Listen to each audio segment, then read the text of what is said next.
Hi everyone, welcome to my channel. In today's video you're going to be learning how to make this beautiful skirt. I already did a part 1 where I talked about how to draft this pattern, so do well to check it out. In today's video we're going to be cutting and then showing you all the sewing processes. So without wasting much of your time, let's get into the video. The first thing we're going to do is to cut out our fabric. So I've gone ahead to place my pattern on my fabric, and now I'm going to cut on your pattern.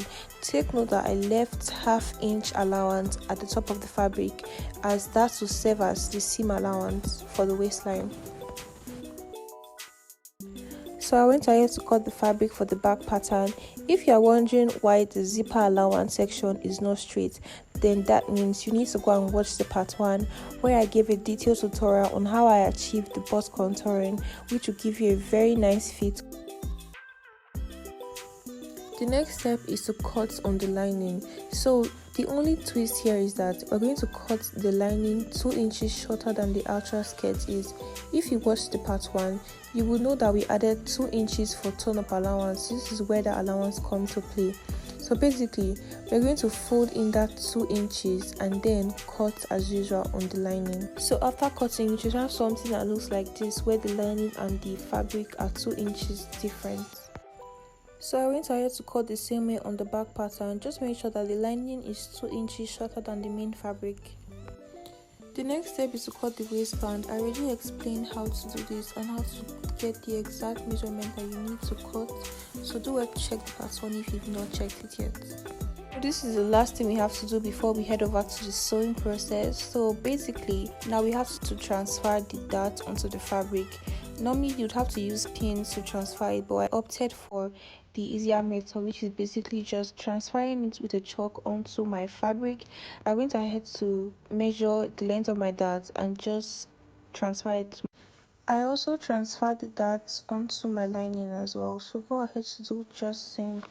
To start the sewing process, the first thing you're going to do is to sew the darts on all pieces of the fabric and also the lining. Ensure all the darts you are sewing is on the wrong side of your fabric, okay? Be very careful when you are sewing the darts on the lining of your back pattern.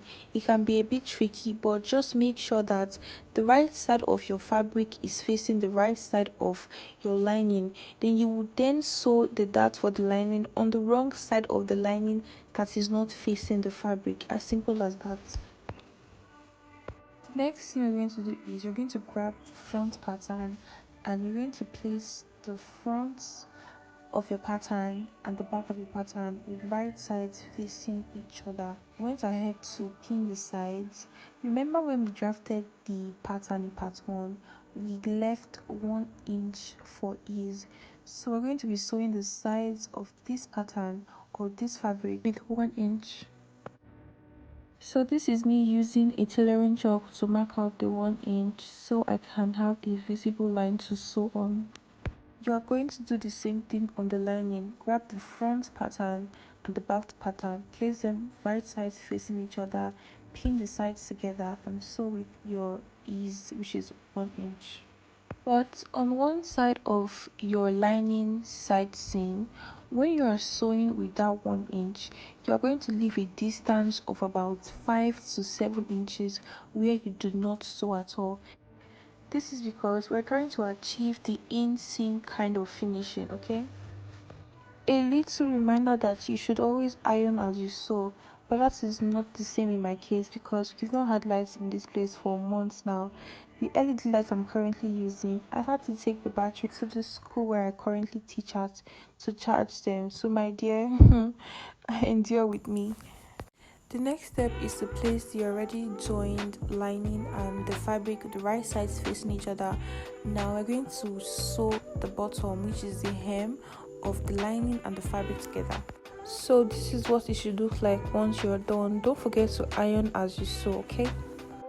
Next, we're going to fold the fabric first with the right sides of the center back facing each other, which is the zipper side. So we're going to place both sides together with the right sides facing each other and then pin all through.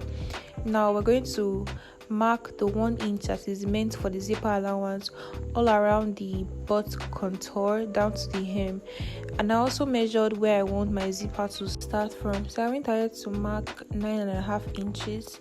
So from that 9.5 inches below, that is where I'm going to sew my zipper allowance. So now I'm just going ahead to mark 1 inch around the butt contour to 3 inches above the hemline, because I want there to be a little bit of slit on the skirt.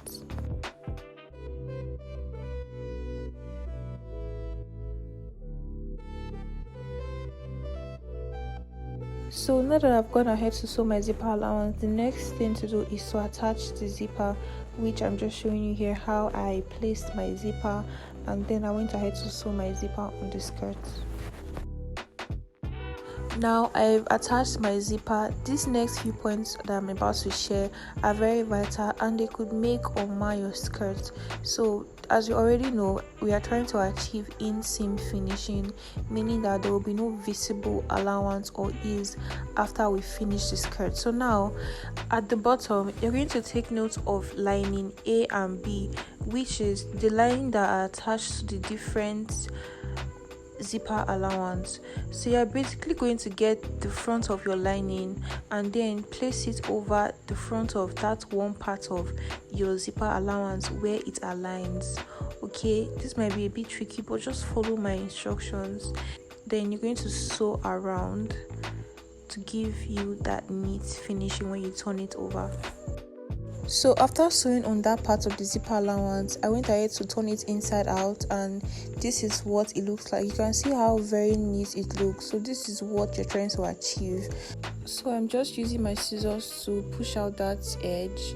Make sure it looks like this if you want to achieve a very neat finishing. Okay, you can see how the bottom of the fabric is showing in the lining side, so everything should look just like this. So you'll go ahead to do the same thing for the other side of the zipper allowance. Just make sure the front of your lining is facing the front of that fabric on the zipper allowance, and then you sew it from top to bottom, not bottom to top. So this is what the zipper allowance area looks like after I have turned both sides of the zipper allowance. You can see how neat it looks. So this is what we are trying to achieve, very neat and seamless look. The next thing we'll go ahead to do now is to attach the waistband. When attaching the waistband, you attach only one side of the waistband first, only one end, because we're going to pipe the other end in. So on one end of your skirt, you're going to leave about 1/2 inch away from your zip, and then you're going to fold in your waistband with the right sides facing each other, and then sew with that 1/2 inch you left as sewing allowance. So after you must have sewn with that 1/2 inch and then you turn the band inside out, it should look something like this. At the other side of your skirt, the band should extend after the zip by at least 1/2 or 1 inch. In my case, it was 1/2 inch. If you want to add more fabric or add to the length, it's up to you, but that 1/2 inch is actually enough for me because we are going to be attaching the skirt hook to that. So go ahead to do the same thing we did on the other end of the band.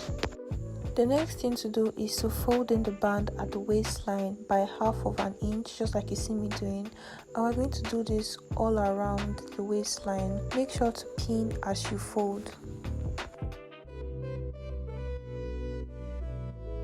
So after you have pinned all around the waistband, the next thing we're going to do is turn the skirt over and then sew on the seam line.